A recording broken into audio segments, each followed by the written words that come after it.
Hello guys, welcome to my channel Neha your study guide. आज का topic शुरू करने से पहले अगर आप मेरे चैनल पे न्यू है तो प्लीज उसे सब्सक्राइब जरूर कीजिएगा। तो जो टॉपिक आज हम कर रहे हैं वो है क्लास 11 बिजनेस स्टडीज यूनिट 3 का public, private and global enterprises का, जिसमें आज हम करेंगे मल्टीनेशनल कंपनी, जिसे हम ग्लोबल एंटरप्राइजेस भी कहते हैं। तो मल्टीनेशनल कंपनी क्या होती है? Multinational company are gigantic corporations which have their operations in a number of countries. Gigantic corporations मतलब extremely large, big corporations होती हैं। ये कंपनी काफी बड़ी होती हैं जो अपनी operations मतलब अपने जो business होते हैं इनके, वो सिर्फ उनकी खुद की कंट्री में नहीं होते हैं, नंबर ऑफ द कंट्रीज में इनकी जो है बिजनेसेस चलते रहते हैं। ये सिर्फ अपनी कंट्री में बिजनेस नहीं करते हैं, और कंट्रीज में भी अपने बिजनेसेस करते हैं। They are characterised by their, अब इनकी कैरेक्टराइज कैसे किया गया? इनका ह्यूज साइज, जो मल्टीनेशनल कंपनी होती हैं वो उनका जो साइज होता है वो काफी ह्यूज होता है। लार्ज नंबर ऑफ प्रोडक्ट्स, ये सिर्फ एक दो प्रोडक्ट में डील नहीं करते, इनके जो प्रोडक्ट्स होते हैं वो ज्यादा होते हैं। एडवांस टेक्नोलॉजी यूज करते हैं अपने प्रोडक्ट को बनाने में। मार्केटिंग स्ट्रैटेजीज उनकी जो है बहुत अच्छी होती है। And network of operation all over the world, और ये अपना जो बिजनेस करते हैं कैसे करते हैं? इनके जो ऑपरेशंस होते हैं, नेटवर्क है जो इनका ऑपरेशंस का मतलब जो इनका बिजनेस का नेटवर्क है वो ऑल ओवर द वर्ल्ड फैला होता है। Global enterprises that are huge industrial organizations which extend their industrial and marketing operations through a network of their branches in several countries. अब ये जो मल्टीनेशनल कंपनी होती हैं, ग्लोबल एंटरप्राइजेस होती हैं, ये क्या करती हैं? अपने इंडस्ट्रियल और मार्केटिंग ऑपरेशंस को क्या करती हैं? एक्सटेंड करती हैं। अब अपनी इंडस्ट्री को एक्सटेंड करना है, अपनी मार्केटिंग ऑपरेशंस को एक्सटेंड करना है, तो कैसे एक्सटेंड करते हैं? अपनी ब्रांचेस के थ्रू। और वो ब्रांचेस कौन सी? जो हर एक कंट्री में या मोस्ट ऑफ द कंट्रीज में उनकी ओपन है। सेवरल कंट्रीज में इनकी ब्रांचेस होती हैं, बिजनेस फैले होते हैं, इनके ब्रांचेस होते हैं, ऑफिस होते हैं, उनके थ्रू जो है ये अपनी इंडस्ट्री को, अपने मार्केटिंग ऑपरेशंस को एक्सटेंड करते हैं। These branches, अब ये जो branches most of the country या सेवरल कंट्रीज में जो ओपन है, उन ब्रांचेस को क्या बोला जाता है? Maturity owned foreign affiliates, MOFA. These enterprises operate in several areas, producing multiple products with their business strategy extending over a number of countries. ये काफी सारे प्रोडक्ट्स में जो है डील करते हैं, और इनकी जो बिजनेस स्ट्रैटेजी इस तरीके से होती है कि इनको क्या करना है? नंबर ऑफ द कंट्रीज में अपने बिजनेस को एक्सटेंड करना है, ये इनकी स्ट्रैटेजी होती है। They do not aim at maximising profit from 1 or 2 product. ये नहीं सोच रहे हैं, ये जो कंपनीज होती हैं ऑब्वियसली ये एक दो प्रोडक्ट में डील नहीं करती, इनका ये मैक्सिमाइज एम नहीं होता है कि भाई ये एक या दो प्रोडक्ट से ही हम अपना प्रॉफिट मैक्सिमाइज कर लेंगे। इनका मेन मोटिव क्या होता है? मेन एम क्या होता है? कि हम हैं हमारे बिजनेस को ऑल ओवर द वर्ल्ड उसको स्प्रेड करना है, उसकी ब्रांचेस जो है ओपन करनी है। तो ये है हमारा मल्टीनेशनल कंपनी। अब हम इसके जो है फीचर्स देख, अब हम देखते हैं कि फीचर्स क्या क्या है मल्टीनेशनल कंपनी के। पहला फीचर क्या है? Expansion of market territory.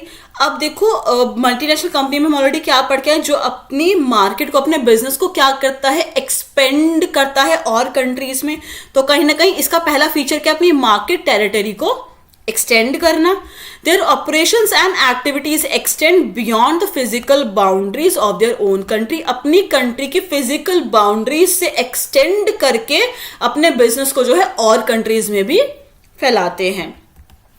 They operate through a network of subsidiaries, branches and affiliates in host country. अब ये host country मतलब जहां पे इन्होंने अपना बिजनेस स्टार्ट किया है, वहां पे ये सब्सिडरी कंपनीज के थ्रू, अपनी खुद की ब्रांचेस के थ्रू और एफिलिएट कंपनी के थ्रू जो है अपने बिजनेस को आगे एक्सटेंड करते हैं।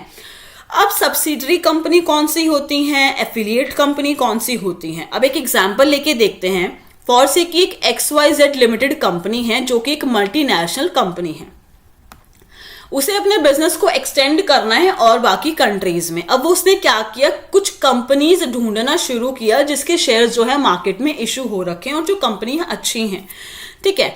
अब इसने जो है दो कंपनी को ढूंढा, एक है ABC लिमिटेड कंपनी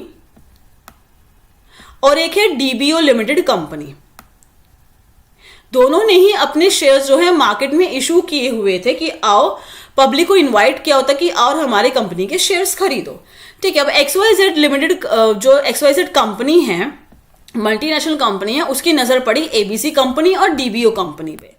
इसने दोनों से बात की, XYZ इसने जो है एबीसी से भी बात की और डीबीओ कंपनी से भी बात की कि मैं आपकी कंपनी के शेयर्स बाय करना चाहता हूं, मेरे पास बहुत पैसे में आपके जो है काफी सारे शेयर्स बाय कर सकता हूं। एक कंपनी दूसरी कंपनी के शेयर्स खरीद सकती है आराम से। तो XYZ कंपनी ने जब एबीसी लिमिटेड से बात की तो उसने बोला ठीक है भाई, आपको जितने शेयर्स खरीदने हैं खरीदो, मैं तो बेचने के लिए रेडी हूं। तो XYZ लिमिटेड कंपनी ने एबीसी लिमिटेड के क्या 51% शेयर जो है बाय कर लिए। और डीबीओ से बात की तो डीबीओ ने बोला कि भाई मैं आपको सिर्फ 35% शेयर्स ही दे सकता हूं, मेरे बाकी शेयर्स जो है बिक चुके हैं, अब मेरे पास और शेयर्स नहीं है आपको देने के लिए। उसने बोला चलो कोई बात नहीं, आप मुझे 35% शेयर्स ही जो है दे दो। अब इस केस में XYZ कंपनी क्या कहलाएगी? Holding company. एबीसी लिमिटेड क्या कहलाएगी? Subsidiary company.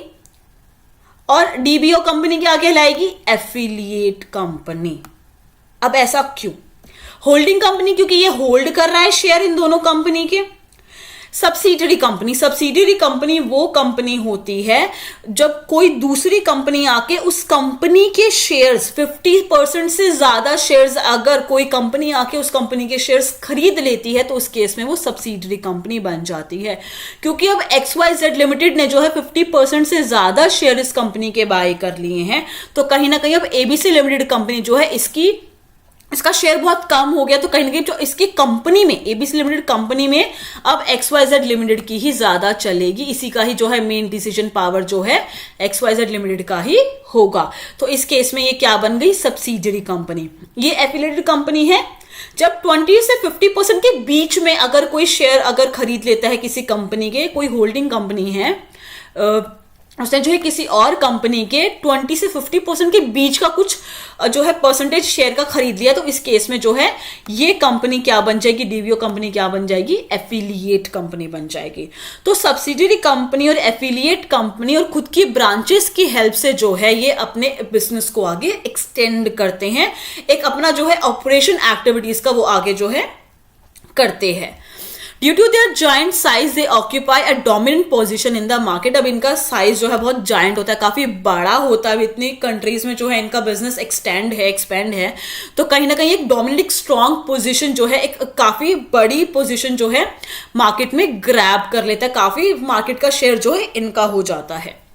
सेकेंड फीचर है centralised control. They have their head quarter in their home country. इनका जो हेड क्वार्टर होता है जहां से सारे ब्रांचेस का जो है उनको चलाया जाता है, सारी सब्सिडरी कंपनी से कॉन्ट्रैक्ट किया जाता है, ब्रांचेस से जो है काम कराया जाता है। एफिलिएट्स क्या रूल्स एंड रेगुलेशंस रहेंगे, क्या टर्म्स एंड कंडीशन रहेंगे, क्या एग्रीमेंट्स कैसे कैसे रहेगा, क्या चीजें हैं, सारे जो ब्रांचेस कंपनी, सब्सिडरी कंपनी और एफिलिएट कंपनीज के थ्रू जो है इनको डेटा जो सारा मिलता है, जहां पे ये सारा अपना देखते हैं सारे काम को, that is a head quarter. तो हेड क्वार्टर कहाँ पे होता है? इनकी होम कंट्री जहां की वो कंपनी होती है, जहां पे वो कंपनी ने एस्टैब्लिशमेंट अपनी की है।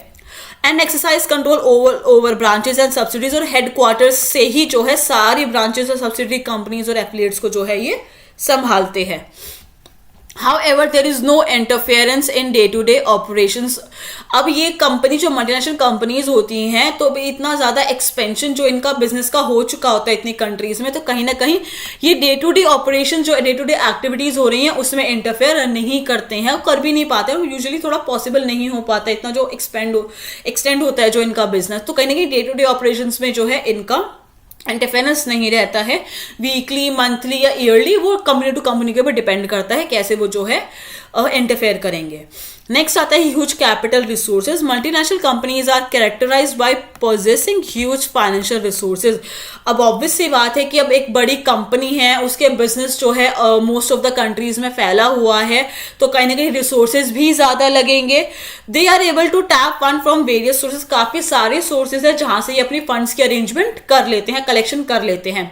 बैंक से लोन ले लेते हैं, कोई और फाइनेंशियल इंस्टीट्यूशन से लोन ले लेते हैं, मार्केट में जो है कैपिटल मार्केट में जो है शेयर्स, डिबेंचर्स, बॉन्ड्स को इशू कर लेते हैं, जिससे जो है इनका फंड का टैपिंग हो जाता है।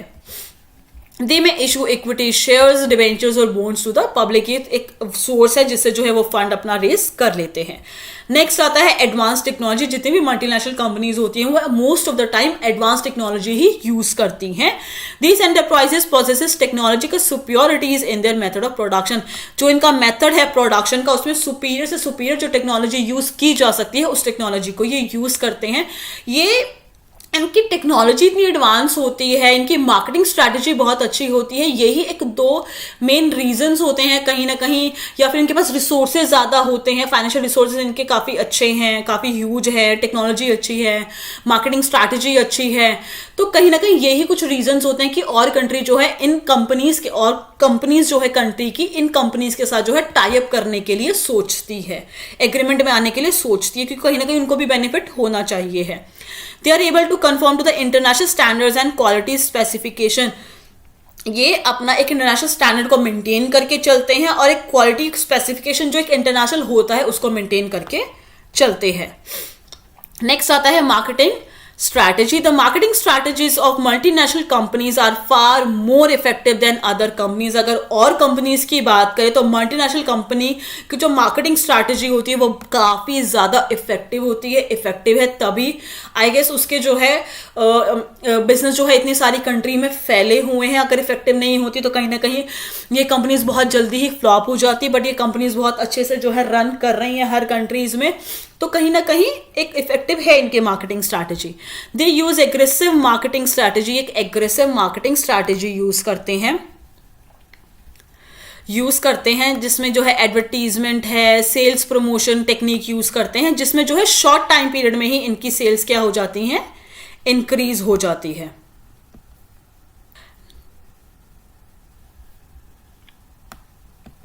नेक्स्ट है हमारा foreign collaboration. Multinational companies usually enter into agreements with Indian companies. Foreign collaboration मतलब क्या हो रहा है कि मल्टीनेशनल कंपनीज जो है और कंपनी के साथ एग्रीमेंट में आ रही हैं। अब वो पब्लिक कंपनी भी हो सकती है, प्राइवेट कंपनी भी हो सकती है। Retaining to the sale of technology, production of goods, use of brand names for the final products. Now, guys, देखो कोलैबोरेशन दो तरीके से होती है। एक होती है फाइनेंशियल कोलैबोरेशन जहाँ पे फंड्स जो है इन्वॉल्व होते हैं, फंडिंग्स इन्वॉल्व होती है कि जो बाहर की कंट्री है वो आपको अच्छे फाइनेंशियल रिसोर्सेज प्रोवाइड करा रही है, तो कहीं ना कहीं आप इसलिए उनके साथ एग्रीमेंट में आ रहे हो, कोलैबोरेट कर रहे हो।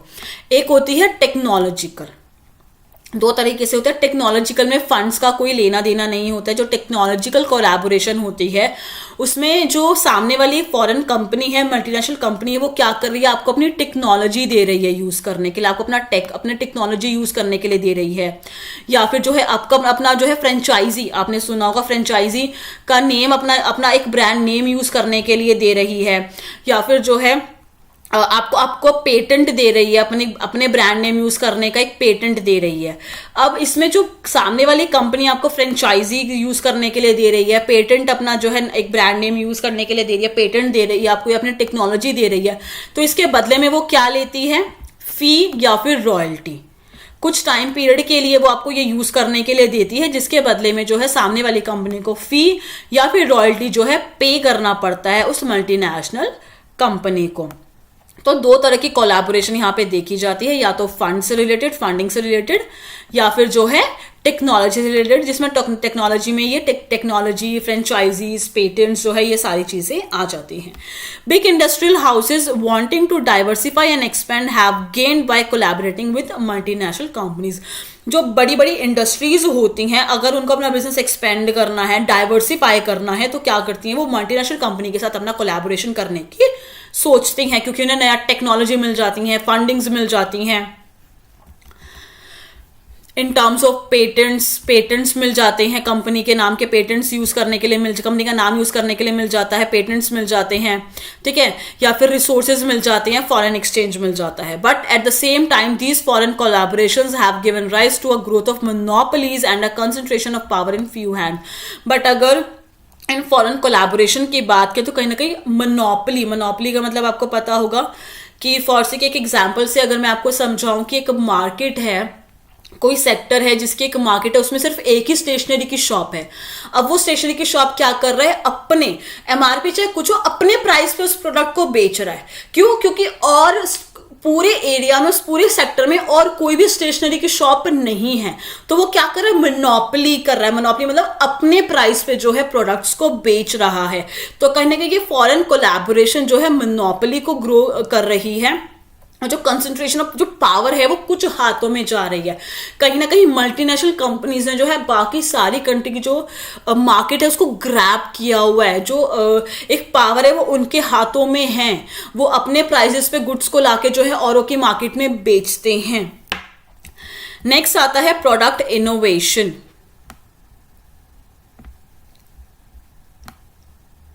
Multinational companies are characterized by having a sophisticated research and development departments. इनके पास जो है sophisticated मतलब experienced research और development departments होते हैं, जो कि न्यू प्रोडक्ट को डेवलप करना या फिर जो है एग्जिस्टिंग प्रोडक्ट को ही एक सुपीरियर डिजाइन देने में काफी जो है अच्छे होते हैं। तो ये भी एक फीचर है मल्टीनेशनल कंपनी का। तो हमने क्या क्या फीचर्स जो है मल्टीनेशनल कंपनीज के देखे हैं। पहला, मार्केट टेरिटरी को एक्सपेंड करते हैं। इनका सेंट्रलाइज कंट्रोल होता है, अपने हेडक्वार्टर से ही सारे ब्रांचेस को, सब्सिडरी कंपनीज को कंट्रोल करके रखते हैं। इनका जो कैपिटल है, फंडिंग है, रिसोर्सेज है जो वो काफी ह्यूज होते हैं। एडवांस टेक्नोलॉजी यूज करते हैं। मार्केटिंग स्ट्रैटेजी और कंपनीज के मुकाबले बहुत इफेक्टिव होती है। फॉरेन कोलैबोरेशन में ज्यादा जो है इन्वॉल्व रखते हैं, ताकि इंडियन कंपनीज हो या और कंपनीज हो उनके साथ जो है कोलैबोरेट करने में, एग्रीमेंट में आने में इन्वॉल्व रहती हैं। और प्रोडक्ट इनोवेशन जितना हो सकता है अपने प्रोडक्ट को इनोवेटिव बनाने की कोशिश करती है। आई होप गाइस कि आपको ये टॉपिक क्लियर हो गया। अगर आपको कोई भी डाउट हो तो वो मुझसे कमेंट सेक्शन में पूछ सकते हैं। अगर आपको मेरी वीडियो पसंद आई तो प्लीज उसे लाइक जरूर कीजिएगा, शेयर कीजिएगा। अगर आपने अभी तक मेरे चैनल को सब्सक्राइब नहीं किया तो प्लीज उसे सब्सक्राइब जरूर कीजिएगा। Thank you so much guys मेरी वीडियो देखने के लिए।